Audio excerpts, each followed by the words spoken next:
आग लागली असेल तर तुम्ही स्वतःची काळजी घ्यायची आहे. जर आग लागली असेल जोपर्यंत फायर ब्रिगेडवाले येत नाहीत आणि ती जागा सुरक्षित आहे असं घोषित करत नाहीत तोपर्यंत त्या जागेवर काही जायचं नाही. आणि आग लागली असेल त्या ठिकाणी पहिलं आपण एक काळजी घ्यायची आहे, त्या ठिकाणाचे फोटो काढायचे. कारण की जर तुम्ही इन्शुरन्स क्लेम केला असेल तर ते इन्शुरन्स क्लेम करण्यासाठी तो फोटो पुरावा म्हणून वापरला जातो. त्यामुळे सगळ्यात आधी त्याचे फोटो काढायचे, सावधान राहायचे आणि सतर्क राहा. स्वतः एकटे असेल तर घरात कसं वाचायचं आधीपासून?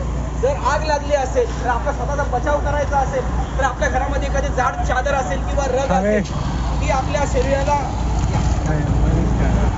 गुंडाळायची आणि काय करायचं, स्टॉप, जम्प अँड रोल. तो सांगितलेलं कोणालाच नाही कळलं. मी इंग्लिश पण सांगतोय ना. बरं बरं बरं. म्हणजे काय करायचंय, समजा जर घरात आग लागली असेल आणि आपण एकटेच असू तर आपल्याला वाचवायला जर कोण नसेल तर घाबरायचं नाही, पळापळ करायची नाही.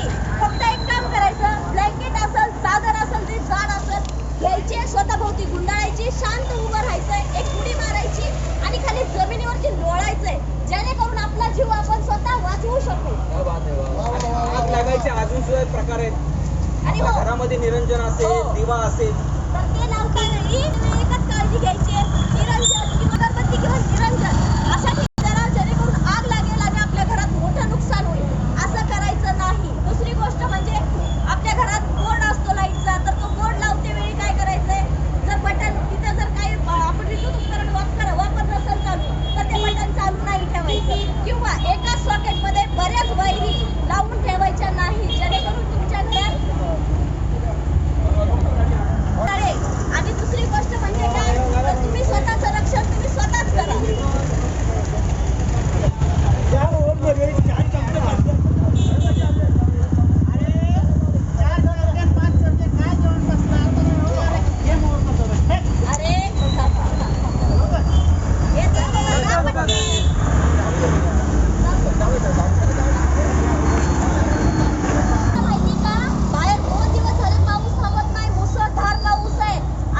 शेजारच्या गावात तर मोठा पूर आलाय म्हणे आणि 2 मुलंही वाहून गेली.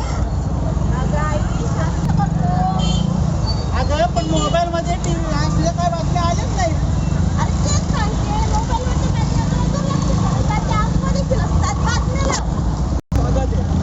चक्रीवादळामुळे समुद्र किनारी जाणाऱ्या मासेमारांचे बोटी पाण्यामध्ये बुडाल्या आणि याच्यामुळे मोठमोठ्या वित्तहानी झालेली आहे.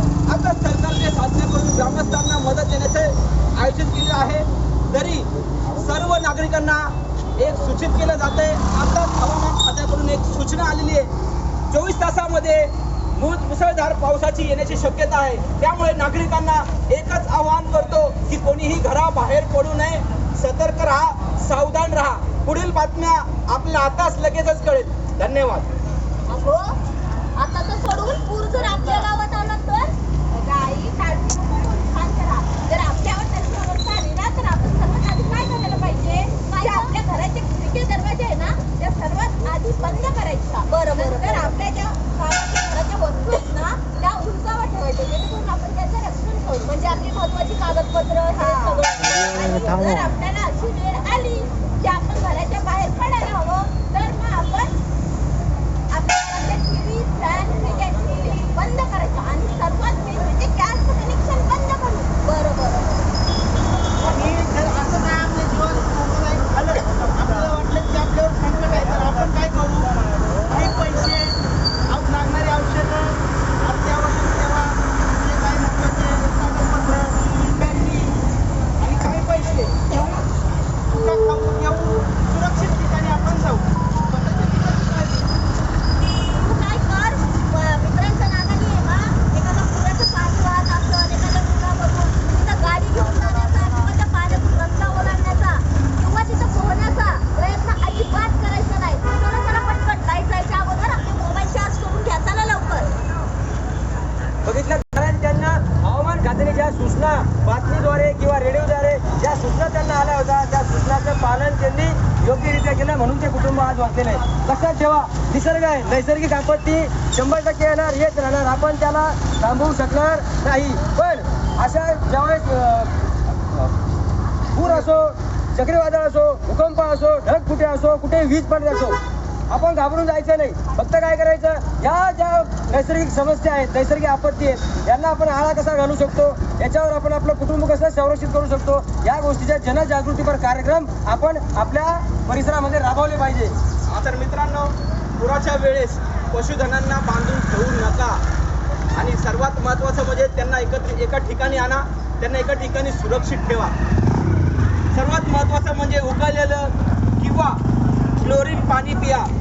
आणि जर पाऊस पडत असेल, अतिवृष्टी झालेली असेल, त्या ठिकाणी जास्त पाणी जमा झालं असेल, जर त्या पाण्याचा तुम्हाला अंदाज नसेल